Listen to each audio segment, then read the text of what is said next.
Hindi na pumalag ang Senado na maisali sa 2025 national budget ang ayuda para sa kapos-ang kita o AKAP.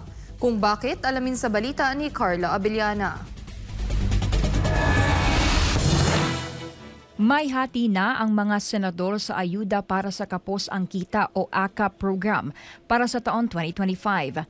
Ang AKAP ay isang financial assistance program na ipinatutupad ng Department of Social Welfare and Development. Sa naunang pagtalakay ng Senado sa budget ng DSWD para sa susunod na taon, sinabi ni Amy Marcos na ito ay tinanggal na. So are you saying there's no AKAP in the Senate version? Yes, I deleted it entirely. How much did you delete, Mr. President, Madam Chair? Yes, 39 billion which was added in the House version.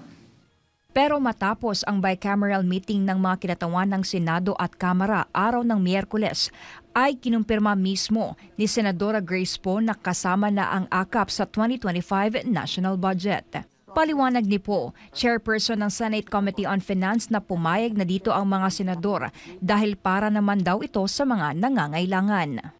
Dati ito ay sa House initiative lamang, pero bilang co-equal body at para naman may transparency, ang Senate ay merong ding pagkakataon na makatulong sa pamamagitan ng AKAP. Pero kung dati ay ang mga mambabatas lamang sa Kamara ang may access sa pondo ng AKAP, ay may parte na rin dito ang mga senador. 26 billion pesos ang nakalaan na pondo sa AKAP para sa taong 2025 na aprobado ng dalawang kapulungan.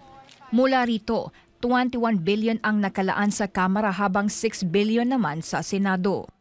Hindi siya katulad nung hinihingi nila, pero napagbigyan natin dahil nga itong AKAP ay mas lalo nating pinaklaro kung para saan ba ito.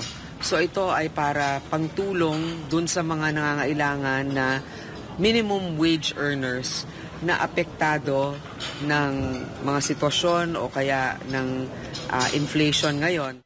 Matatandaan na naging sentro ng kontrobersya ang AKAP nang sabihin ni Senadora Amy Marcos na ginamit ito ng ilang kongresista upang lituhin ang mga Pilipino para sumuporta sa People's Initiative.